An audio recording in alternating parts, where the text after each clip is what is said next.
Ya, baik, kita mulai untuk cara upload di Jurnal Sosialita Untak. Jadi ada beberapa tahapan yang akan kita lakukan dalam proses upload jurnal. Nah, paling tidak ada 5 tahapan yang harus kita lalui. Yang pertama, nanti kita harus pahami tentang ketentuan umum dari jurnal sosialita tersebut. Lalu yang kedua, kita sesuaikan dengan template yang sudah ada. Yang ketiga, lakukan registrasi. Keempat, ini kita melakukan login as author. Lalu yang kelima, kita lakukan submission. Nah, kita masuk ke bagian pertama, yaitu di ketentuan umum jurnal. Jadi di ketentuan umum jurnal, setelah saya cek, memang jurnalnya tidak punya template yang baku, tapi setelah saya lihat beberapa, ada kesamaan. Yang pertama yaitu menggunakan 10 sampai 15 halaman dengan format kertas A4, spasi dari tulisan 1,5 dan juga huruf Cambria. Namun nanti ada tambahan, bisa menggunakan Mendeley atau aplikasi reference manager yang lain. Nah, untuk selanjutnya yang kedua, kita mulai dengan menyesuaikan template tulisan yang akan kita terbitkan. Nah, ini yang mungkin menjadi tugas bagi teman-teman, yaitu yang pertama kita memastikan nama penulis itu semuanya masuk, dari nama mahasiswa sampai dosen pembimbing, semuanya dituliskan tanpa gelar. Lalu yang kedua, institusinya ini ada dan lengkap. Yang selanjutnya alamat email jelas, terus abstrak. Jadi nanti sebelumnya kita kembali lagi ke alamat email di sini. Semua penulis harus ada alamat emailnya. Ya, jadi tidak ada yang kosong. Bisa nanti dihubungi dosen pembimbingnya atau dicek di website dari prodi ada tidak untuk alamat email dari dosen-dosen yang menjadi pengaku. Lalu abstrak ditulis, yang pertama abstrak ditulis menggunakan 2 bahasa. Yang pertama bahasa Inggris. Ini menggunakan bahasa Inggris, spasinya 1, lalu ditambahkan di bawah 3 sampai 5 kata kunci. Nah, di abstrak ini membahas tentang latar belakang secara singkat, metode secara singkat, dan juga hasil dari penelitian secara singkat. Lalu yang selanjutnya abstrak yang bahasa Indonesia, ketentuannya sama, bahasa Indonesia, terus spasi 1, 3 sampai 5 kata kunci. Nah, kita masuk ke bagian konten. Kita lihat ada yang namanya pendahuluan. Di pendahuluan itu sebenarnya intisari dari latar belakang. Silakan nanti latar belakangnya disesuaikan sampai muncul masalah empiris dan teoritisnya yang diteliti oleh teman-teman. Lalu ada metodenya seperti apa? Metodenya ini nggak usah banyak-banyak, mungkin 3 paragraf itu sudah maksimal, sudah cukup. Nah, yang menjadi penekanannya di sini adalah hasil dan pembahasannya. Kalau ditanya apa tidak ada untuk teori, teori tidak usah dimasukkan karena rata-rata yang masuk di jurnal ini tidak butuh teori. Nah, lalu hasil dan pembahasan ini silakan dimasukkan semua hasil dan pembahasan, dan juga kalau misal ada analisisnya dijadikan satu, nggak usah dipisah. Jadi hasil dan pembahasan langsung disamakan. Lalu yang terakhir kesimpulan, kesimpulan ini tanpa saran serta dilengkapi daftar pustaka. Nah, ini adalah isi yang harus dipenuhi semuanya, maksimal adalah 15 halaman. Jadi usahakan tidak lebih dari itu. Nah, kita lanjutkan setelah selesai untuk penyesuaian template. Ini apa namanya? Oh ya, satu lagi, pastikan menggunakan daftar pustaka yang ada di badan tulisan. Kalau memang di badan tulisan tidak ada daftar pustakanya, ya sudah, tidak ada kutipannya, jangan ditambah-tambahkan di daftar pustaka. Terus kita lanjutkan ke tahapan registrasi. Di registrasi itu silakan nanti masuk ke jurnalnya, kemudian lakukan registrasi dengan data yang lengkap, dan kemudian dipilih OK. Nah, ini tahapannya, contohnya.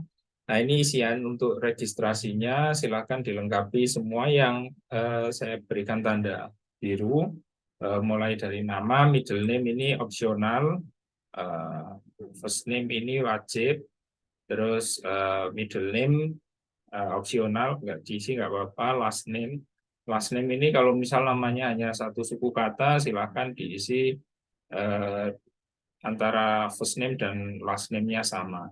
Terus affiliation-nya silakan dimasukkan mulai dari bisa prodi atau bisa langsung fakultas atau langsung universitas bebas. Terus country-nya silakan pilih Indonesia. Email diisi email kalian, username sama password. Username terserah kalian, password bebas. Silakan nanti passwordnya diulangi.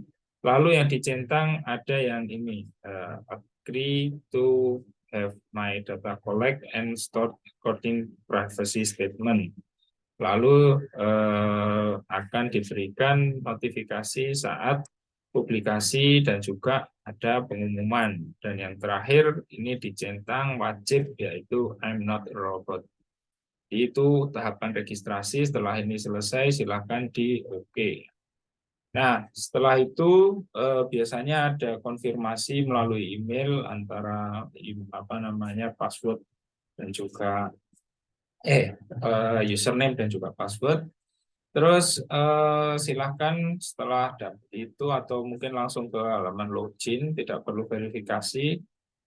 Silakan langsung masuk sesuai dengan email dan password atau username dan password. Nah, dipastikan teman-teman setelah login itu teman-teman masuk, silakan dipastikan ada yang ini tandai submission-nya. Submission-nya ada di sini. Kalau tidak ada, silakan buka profilnya, pilih roles, lalu dicentang yang ini, yang author. Jadi biar teman-teman bisa mengupload tulisan. Nah, setelah sudah selesai, silakan di-save authornya, lalu kita masuk ke tahapan submission. Nah, di tahapan submission ini silakan diklik menu submission yang ada di sini. Itu silakan diklik, nanti sudah saya tandai ada new submission di sini. Di new submission bisa dilakukan proses submit atau proses pengajuan dari tulisannya, artikelnya. Nah, yang pertama yang akan dilalui adalah ini pengisian ketentuannya. Ketentuannya semuanya dicentang 5-nya ini, 5-5-nya. Terus ini dicentang. Kalau untuk comment for author, for editor nggak ada ya nggak usah. Ini dicentang dan juga di save and continue. Nah, terus setelah itu kita masuk ke second step. Silakan diupload artikelnya, di drag and drop atau di upload file aja. Itu nanti setelah selesai silakan dilanjutkan ke tahapan enter metadata. Jadi kita melengkapi metadata. Metadata itu data yang akan ditampilkan oleh artikelnya atau data yang akan direkam. Yang pasti yang pertama silakan di copy paste saja judulnya, nggak usah diketik ulang karena nanti takutnya ada kesalahan. Lalu di copy abstraknya di sini yang berbahasa Inggris, silakan ditambahkan. Nah, ini yang selanjutnya nanti add contributor, biasanya akan otomatis penulis pertama adalah nama kalian atau sebagai corresponding autornya. Jadi nanti otomatis akan muncul di sini nama-namanya kalian. Nah, untuk menambahkan nama dosen nanti saya arahkan. Nah, selanjutnya di additional requirement. Nah, ini ada keywordnya. Keywordnya ini nanti silakan ditambahkan seperti yang saya sampaikan tadi, satu keyword silakan nanti di enter akan langsung otomatis terpisah itu. Jadi jangan dijadikan satu copy paste semua, nanti tidak akan terpisah. Itu tahapannya, lalu lengkapi autornya seperti yang saya sampaikan tadi, lengkapi nama, terus nama akhirnya, last name-nya, nama dosen pembimbing kalian. Nah, ini ada kewajiban untuk melengkapi email, terus ada negaranya, country-nya, affiliation-nya silakan ditambahkan, dan pastikan ini sudah tercentang, terpilih. Karena ada dua pilihan, author dan translator. Nah, pilih aja yang author, nggak usah translator. Nah, selanjutnya setelah itu tinggal di finish submission dan selesai. Itu tahapannya. Terima kasih. Nanti kalau ada pertanyaan atau yang kurang jelas bisa diskusi.